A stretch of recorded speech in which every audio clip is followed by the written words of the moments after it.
Hello friends, welcome to healthy yummy bites. I am Susan. ഇന്ന് ഞാൻ share ചെയ്യുന്നത് ഇഞ്ചി കറി അഥവാ ഇഞ്ചി പുളിയുടെ റെസിപ്പിയാണ്. സദ്യയ്ക്ക്, പ്രത്യേകിച്ച് ഓണസദ്യയ്ക്കൊക്കെ വിളമ്പുന്ന ടേസ്റ്റി ആയിട്ടുള്ള ഒരു കറിയാണ് ഇഞ്ചി കറി.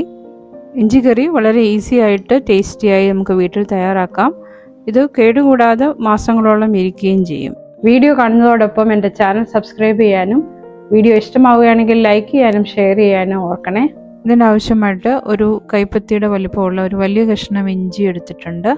അതിൻ്റെ കൂടെ ഒരു 10-20 ചെറിയുള്ളി ഇല്ലെങ്കിൽ ഒരു സവാള എടുത്താലും മതി. പിന്നെ പച്ചമുളക് ഒരു 5-6 ഇതെല്ലാം അതിൻ്റെ തൊലിയൊക്കെ ഒന്ന് മാറ്റി നന്നായി കഴുകി വൃത്തിയാക്കി എടുക്കണം. അടുത്തതായിട്ട് ഒരു ചെറുനാരങ്ങയുടെ വലുപ്പത്തിലുള്ള പുളി കുറച്ച് വെള്ളം ഒഴിച്ച്, ഒരു 1.5 കപ്പ് വെള്ളം ഒഴിച്ച് കുതിർത്തെടുക്കാം. 10-15 മിനിറ്റ് വെള്ളത്തിലിട്ട് വെക്കാം. ഇഞ്ചിയും ഉള്ളിയും പച്ചമുളകും ചെറുതായിട്ട് അരിഞ്ഞെടുക്കണം. ഒരു ചോപ്പർ ഉപയോഗിച്ച് കട്ട് ചെയ്തതാണ്, പെട്ടെന്ന് അരിഞ്ഞു കിട്ടും. പുളി കണ്ടോ, ഇതിനകം പുളി കുതിർന്നു വന്നിട്ടുണ്ട്. ഇനി കുറച്ച് നേരം കൂടെ കുതിർത്തെടുക്കാം. ഇനി ഒരു പാൻ ചൂടാക്കി അതിലേക്ക് കുറച്ച് എണ്ണ ഒഴിച്ചു കൊടുക്കാം. ഏകദേശം ഒരു 4 ടേബിൾ സ്പൂൺ എണ്ണ ഞാനിപ്പോൾ ഒഴിക്കുന്നു. എണ്ണ ചൂടായി വരുമ്പോൾ ഇതിലേക്ക് 1 ടീസ്പൂൺ കടുക് ഇട്ട് പൊട്ടിക്കണം. ഇനിയും ഇതിലേക്ക് അരിഞ്ഞു വെച്ചിരിക്കുന്ന ഇഞ്ചി ഇട്ട് നന്നായിട്ടൊന്ന് വഴറ്റി വറുത്തെടുക്കണം.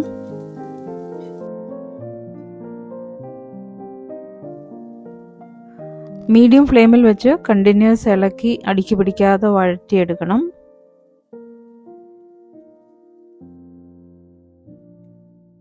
ഇത് വഴറ്റാൻ വേണ്ടി കൂടുതൽ എണ്ണ വേണമെന്ന് തോന്നുവാണെങ്കിൽ 1 ടേബിൾ സ്പൂണും കൂടെ ഒഴിച്ചു കൊടുക്കാം. നല്ലൊരു ബ്രൗൺ നിറമാകുന്നിടം വരെ വഴറ്റിയെടുക്കണം.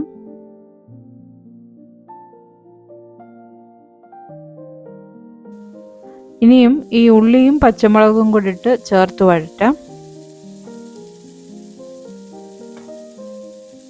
1-2 തണ്ട് കറിവേപ്പില കൂടി ചേർക്കാം. അതിൻ്റെ ആ ഒരു സ്പെഷ്യൽ മണമൊക്കെ വരണമല്ലോ.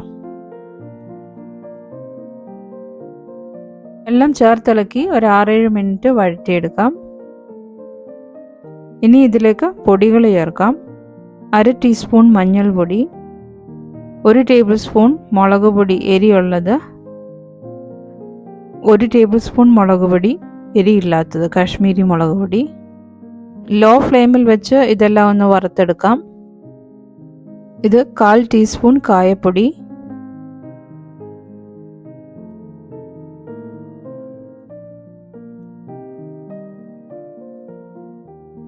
ശ്രദ്ധിച്ച് ഒട്ടും കരിഞ്ഞു പോകാതെ നല്ല ഡാർക്ക് നിറമാകുന്നിടം വരെ ഇതെല്ലാം ഒന്ന് റോസ്റ്റ് ചെയ്തെടുക്കണം. ഇത് ഉലുവാപ്പൊടി ഒരു 1/8 ടീസ്പൂൺ, ഒരു നുള്ള്.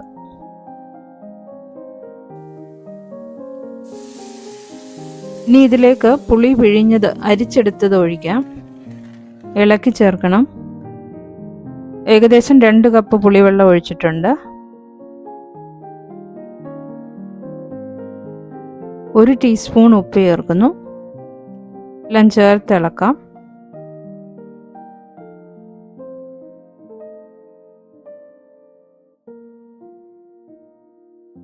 ശർക്കര ചീകിയെടുത്തത് ജാഗറി 1 ടേബിൾ സ്പൂൺ. എരിയും പുളിയൊക്കെ ഒന്ന് ബാലൻസ് ചെയ്യുന്നതിന് കുറച്ച് മധുരം കൂടെ വേണം. എല്ലാം ചേർത്തിളക്കി നല്ലതായിട്ടൊന്ന് തിളപ്പിച്ചെടുക്കണം.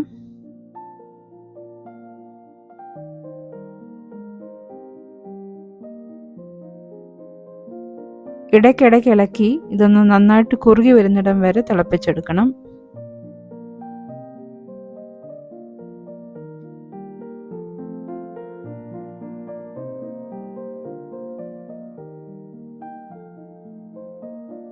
ടേസ്റ്റ് ചെയ്ത് നോക്കി ഉപ്പ് ആവശ്യമുണ്ടെങ്കിൽ വീണ്ടും ചേർക്കുക. ഞാനിവിടെ 1 ടീസ്പൂൺ ഉപ്പ് കൂടെ ചേർക്കുന്നു. വീണ്ടും എല്ലാം ചേർത്തിളക്കി തിളപ്പിച്ച് കുറുക്കിയെടുക്കാം.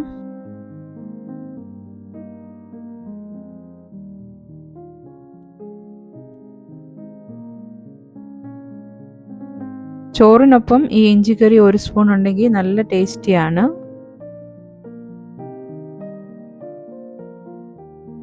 ഇതിപ്പോൾ ആവശ്യത്തിന് കുറുകി വന്നിട്ടുണ്ട്. ഇത്രയും മതി. ഇനി ഫ്ലെയിം ഓഫ് ചെയ്യാം. ഇത് ബോട്ടിലാക്കി സൂക്ഷിച്ചുപയോഗിച്ചാൽ 1 മാസത്തോളം ഉപയോഗിക്കാം. ഇനി ഒരു ഡിഷിലേക്ക് മാറ്റാം. നല്ല ടേസ്റ്റി ഇഞ്ചിക്കറിയാണ്. ഇതുപോലെ ഒന്ന് തയ്യാറാക്കി നോക്കണേ. ഇന്നത്തെ ഈ റെസിപ്പിയും വീഡിയോയും ഒക്കെ ഇഷ്ടമായെങ്കിൽ ലൈക്ക് ചെയ്യാനും ഷെയർ ചെയ്യാനും എൻ്റെ ചാനൽ സബ്സ്ക്രൈബ് ചെയ്യാനും മറക്കല്ലേ. മറ്റൊരു നല്ല റെസിപ്പിയുമായി ഉടൻ തന്നെ വരും. തീർച്ചയായും കാണണം. താങ്ക്